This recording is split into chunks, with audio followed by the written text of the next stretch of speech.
I had seen a fantastic YouTube video about the state of growth in Major League Soccer and where everything's going. And I saw, obviously a Yahoo Sports contributor, Yahoo Finance Sports Report, the podcast. Go check that out. So I'm absolutely thrilled to welcome our next guest, the one and only Joe Pompliano. Joe, what's up, man? What's going on, guys? Thank you so much for having me. We didn't meet at the water cooler, but I appreciate you checking out the YouTube stuff and saying the kind words. Okay, well, Joe, you're doing a great job. Thank you for destroying the we're trying to set a world here that we created. Yeah.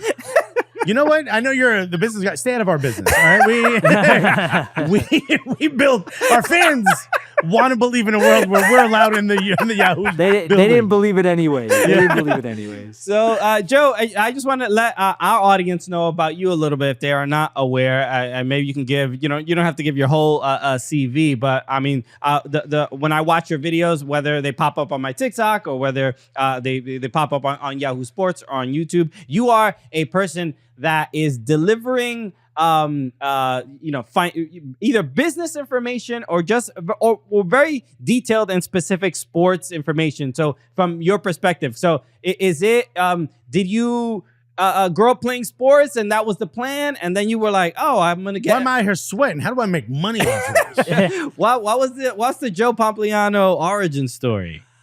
I, like everyone else, thought I was going to be a professional athlete until you realize that you're, 5'10", 175 pounds and white. And you're like... You realize the last one last. Yeah. Yeah. He's at the cookout like, what do you mean? You can't jump, you can't run, you can't do any of that stuff, right? So you got to pivot. You really have no other option. So I actually, I used to work at JP Morgan, the bank in New York City. And you're doing that job. It's great. It's fine. But I realized pretty quickly, okay, I probably don't want to do this when I'm 60. So let me go figure out what else I want to do. And I just started writing and tweeting and talking and making videos about sports business because, to me, that was like the next thing. When I grew up, sports were all about the sports. But as I got older, it was like, okay, why are these teams so expensive? Why are companies paying so much to sponsor the leagues and the players and things like that? And I just felt like that was going to become more important. So I started doing that probably 5 years ago. And things, have gone fairly well over the last few years. And that's what I do full time now. Is like when you're looking at sports and you're trying to look at it from a business perspective, we've done this at moments on the show. I'm very interested in why front offices or owners make decisions they make. We've had people on the show, and why would you buy a professional soccer team when all they ever talk about is you can't take any profit, especially outside of MLS. You can't take out any profit, or you have to give all your money to this team to make sure that they survive. And they escalate. It just seems like everyone hates you the moment you buy the team. It doesn't. I don't get it. And at some point, do you just want to start a video and end a video by going, guys, it's money laundering? I don't know what else to say.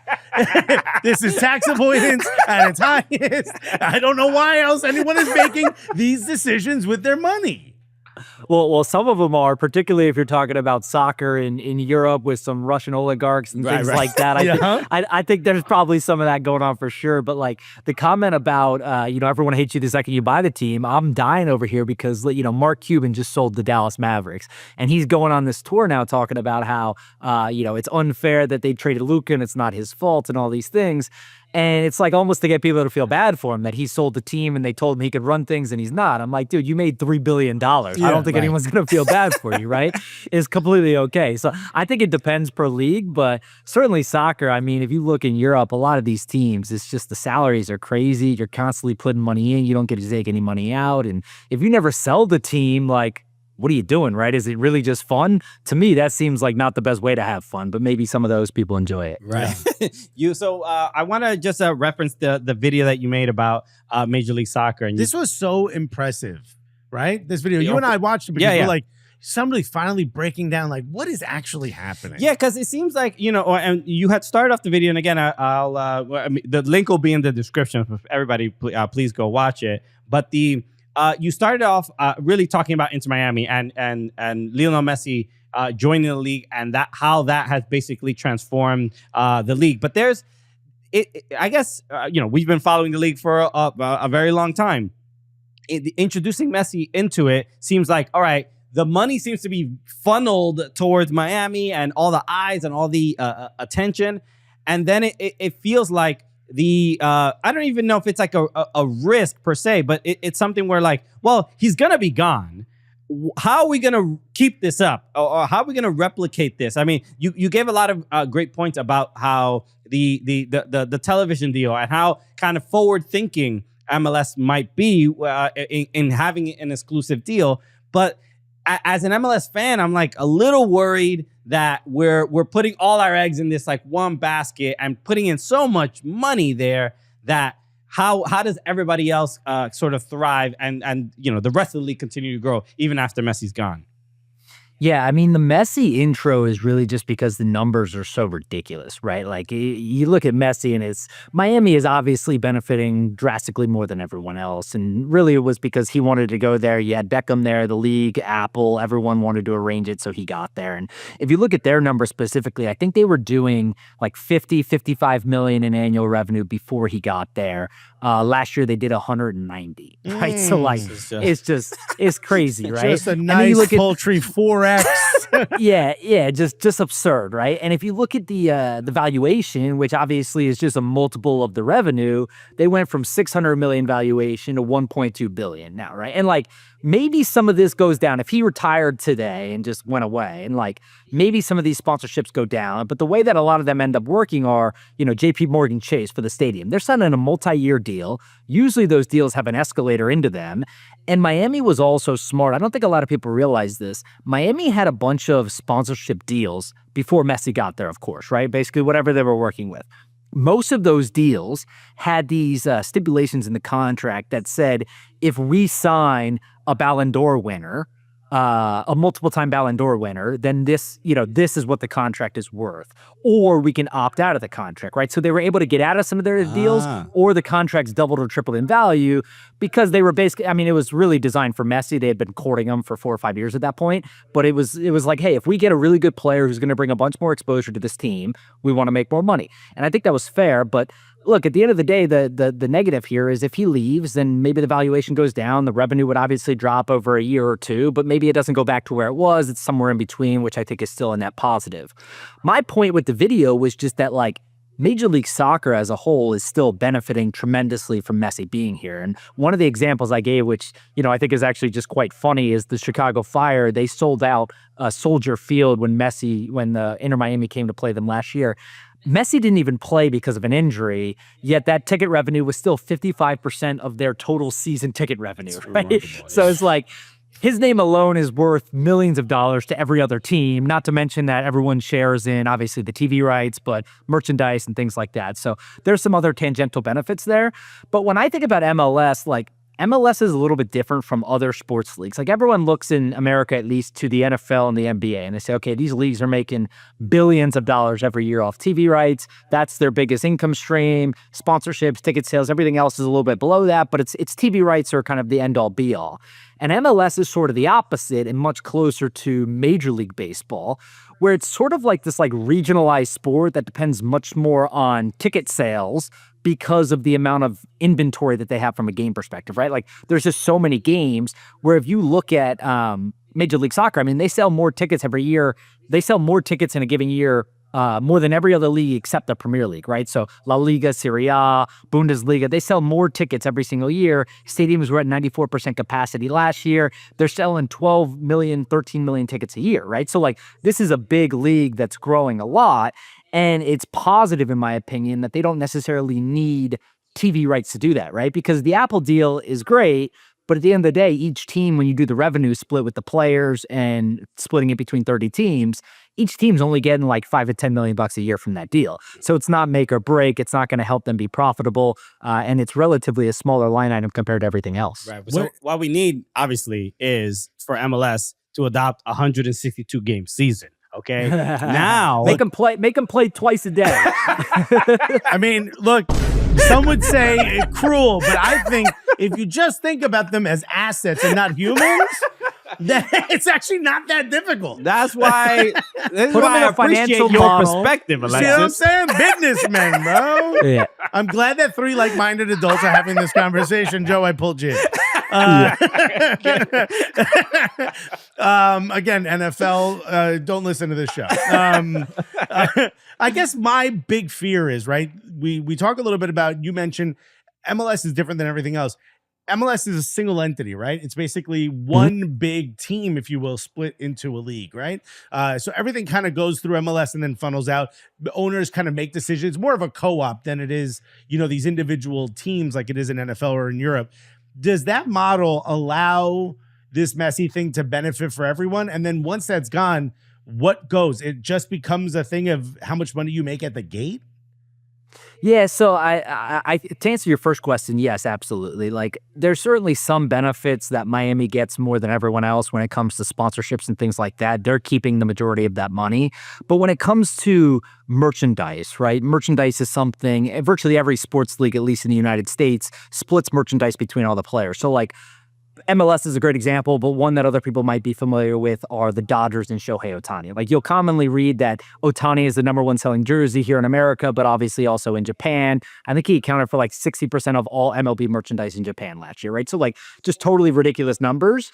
But that revenue is split between all of the teams, right? So the Mets benefit just as much from Ohtani selling jerseys as the Dodgers. Now, the one thing that's a little caveat to that is that typically the team gets to keep a higher percentage of the revenue if it's their own store selling the merchandise. So if you go to Dodger Stadium and you buy a shirt at the stadium, they get to keep a little bit more because they're the distributor. Whereas if you go on Fanatics or something like that and buy it, that money is literally split between all of the teams. Same with MLS. So the same thing applies for Messi.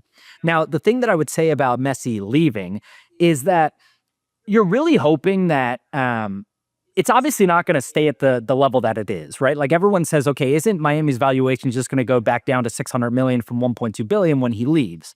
And I don't think so. My guess is it would probably settle somewhere in between, right? Because you're going to be a bigger business than you were before he got there, but you're probably not going to have as much upside as where he is today, right? And he's obviously going to get older and he's going to retire and leave.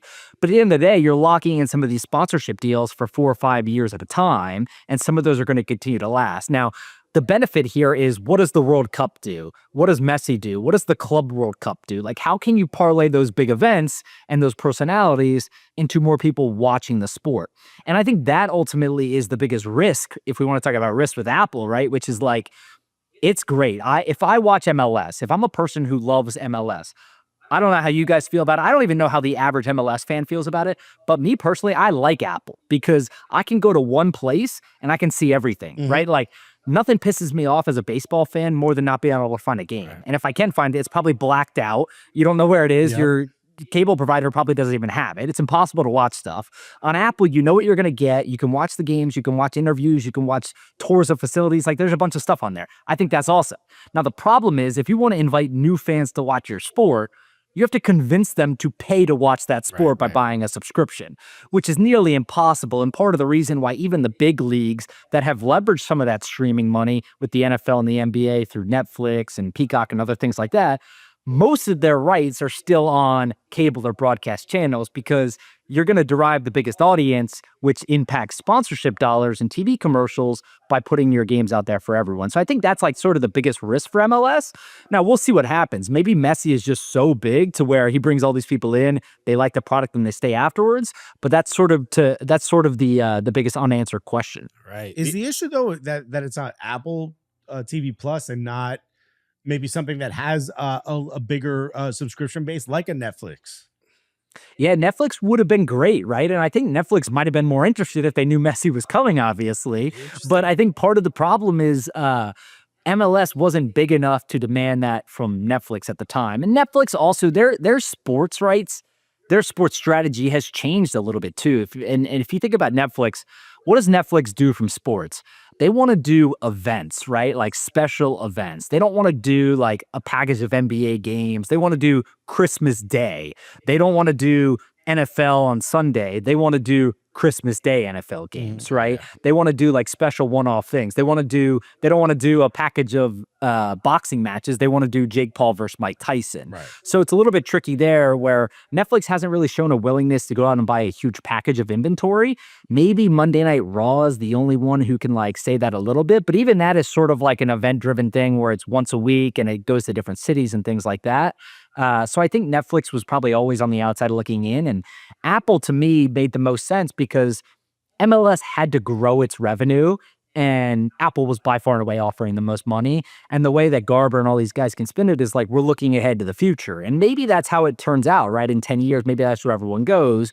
But there's something to be said about maybe you should have waited 5 or 6 years and then done that. Right. There's, I mean, they do an anonymous GM survey every year, and they put it out recently, and apparently one or two of the GMs said that the Apple deal is actually bad, and that they can't get new fans. You can't grow the league. So I mean, clearly, it's a contentious sort of point from people outside the league, from people in the league. I know for our perspective, bars don't have it. Like if you want to watch it with your friends, it's a little challenging. Yeah, it's a little difficult to find a place that will show it. I feel the same way as you. I'm like, I love MLS, and I love that it's in one place, and I have no problem finding games. Yeah. It's so incredibly convenient. Yeah, I would say it's good for like someone like me who just wants to go to one place and watch everything and know when it's going to be on and get alerts on my phone and do all that kind of stuff and follow games. But it's bad for virtually everything else, right? Because like it's obviously not good for finding new viewers. It's not good for advertisers because you can't do them. Like the audience isn't big enough. Yeah. It's not good for bringing in new players to the league because they're not seeing the games. You can't go to a bar and watch it. Like there's just a whole host of things that aren't good for it. All I heard is that outside it's of good just real for fans. Yeah, I'm in. So which is all I care about. Yeah. And I say sold.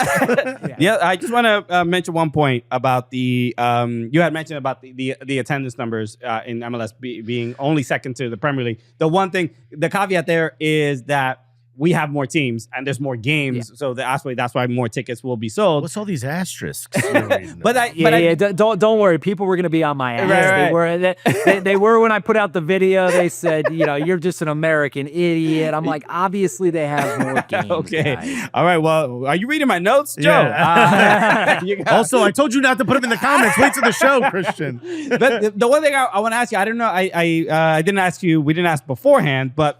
The news about ProRel to the US. I don't know if you've seen that USL in 2027 is going to be introducing promotion relegation.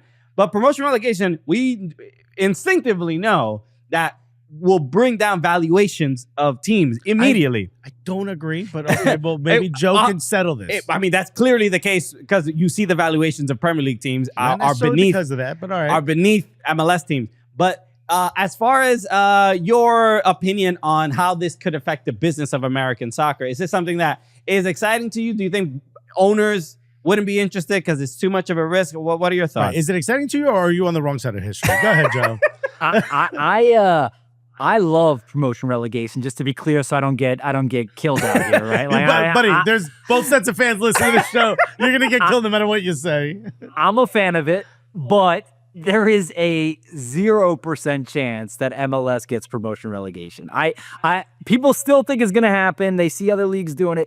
There is a 0% chance because that is what makes the MLS team so valuable. The owners would never go for it because if you think about it, right, you guys were just talking about it. Inter Miami is more valuable than half the Premier League right now, right? Like literally. Right. And they have a significantly smaller fan base.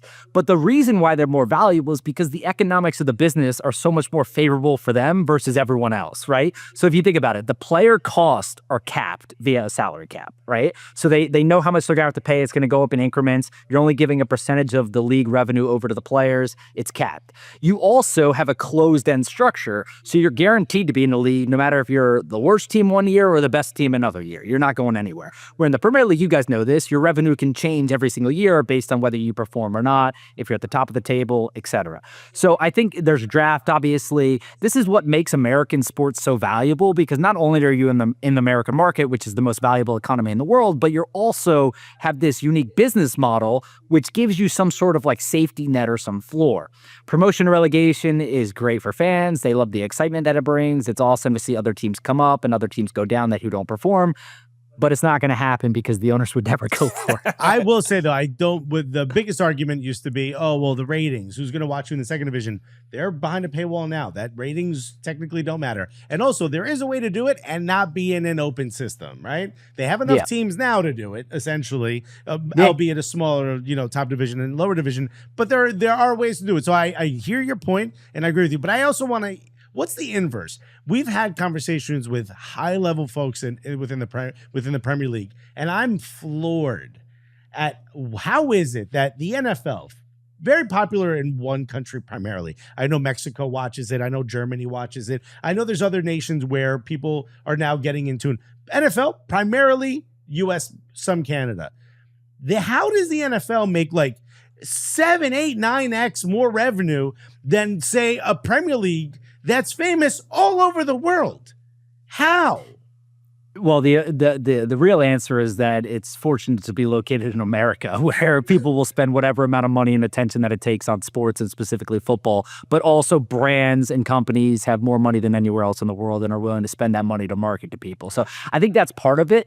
But the other part here is that they also have a great business model, right? Like back to what I was saying about the salary cap, like the NFL, they call it 50-50. They split revenue with the players through a union or a CBA, right? So the player costs their cap, but it's really not 50-50. There's a bunch of carve-outs for sponsorships, and leagues have expansion fees that they don't have to pay the players. So usually that percentage gets pulled down to maybe 35 or 40%. So these owners, if you just think about broadcast deals, they're getting handed hundreds of millions of dollars every single year from the NFL that more than covers what they pay their players and their employees before counting for any local revenue, right? So local revenue is things like parking and local sponsorships and things like that. And if for anyone who's listening to this that hasn't looked up, like isn't a student of kind of what's happened in the NFL, you should look up what Jerry Jones did. Because Jerry Jones, like, he's a crazy old man, like probably shouldn't be the GM and kind of nuts, but he sort of like revolutionized sports in the US because when he bought the Cowboys, the NFL had a different business model, and he literally went out and he just signed sponsors that directly competed with the NFL sponsors for the Cowboys. And the NFL sued him for like $700 million and was like, you can't do this. We have rules against this, whatever. And he was like, no, I'm just going to countersue you. And he ended up winning, and the lawsuits got dropped or whatever. And it changed the whole model to where now the Cowboys can go make money from Pepsi and AT&T for their stadium and things like that. Whereas before it was all the league making the money. And this has really changed what owners are able to do on the business side. And that's all credit to like the American market for sure. But I totally get what you guys are saying. Like if you look at soccer just globally, I mean, it dwarfs in comparison. We always talk about the Super Bowl, right? I'll tweet out, I'm like, 125 million viewers for the Super Bowl. And within a second, I get people from Europe. They're like, well, the World Cup had X, Y, and Z. Like, well, actually, you're an idiot. Yeah.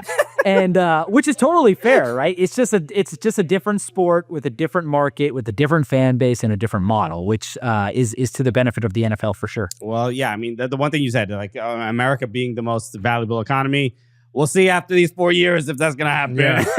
It's getting pretty crazy. They're going to do soccer tariffs next. Watch. You watch. You watch. The last thing I wanted to ask you. Definitely going to make Canada pay to watch football going forward. Yeah, enjoy those Argonauts. Yeah. It's going to be too expensive. Your Alouettes better be hooking it up. The other thing I wanted to ask you is because, you pop up on my feed a lot, especially like on TikTok and stuff like that. And the one thing that I'm always jarred by are your eyes. I wonder how your eyes. Super blue eyes? Blue or green? What are we dealing with? They're blue. They're blue. This, yep. I mean, but they are. We get lost in them, is what we're saying. They are striking. I mean, you have, like, as far as a talking head person that pops up on my feed, I'm like, all right, he was born to do this. You got to get out of behind the desk. Yeah, Christian's calling you dreamy, dude. Yeah. Hell yeah. So I'm wondering how much of, I don't know, did you get a lot of comments about it? Is it a thing you use to your advantage? I mean, let's not be crazy. If we got it, we flaunt it, right? Yeah. That was the most flattering thing anyone has ever told me on a podcast, for sure. But yeah, I other than being blue, they're also just huge. Yeah, they are 40% of your face. Yeah. Which maybe draws people in more than even the color. But yeah, I mean, it's always been something since I was a kid. It's like the first thing, you go check out somewhere and you're like, oh, the lady at the counter is like, oh, your beautiful blue eyes. I'm like, can I just have my coffee, please? Yeah. You're like, sorry, I'll just take my Magnum condoms and lube. Thank you. You'll be like, my eyes are up here. Well, yeah, they are. I don't know. Stop harassing. Jeez, look at my crotch, will you, lady? Have some respect. Enough with the eyes. How do you have a last name Pompliano and those blue eyes? Does that? I don't. You don't see that very often. I don't see many Italian dudes with blue eyes. That's what happens when your dad's Italian and your mom gives you the eyes. Okay, there it is. All right. Big Giants fan, right?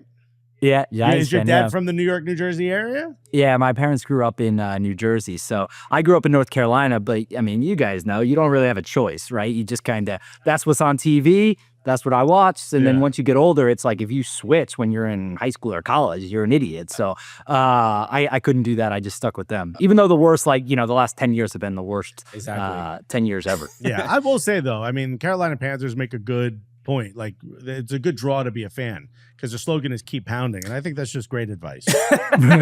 We've been in Charlotte a couple times. Charlotte It FC, says it everywhere. Keep pounding. Keep And I'm like, pounding. It is. Charlotte FC is, I think, quietly maybe more popular than the Charlotte Panthers in Charlotte, which was quite shocking to me when I moved here. But I was like, you go around town and you don't really see people wearing Panthers gear. You just see Charlotte FC stuff. Hilarious. And I actually went to the first Panthers game last year.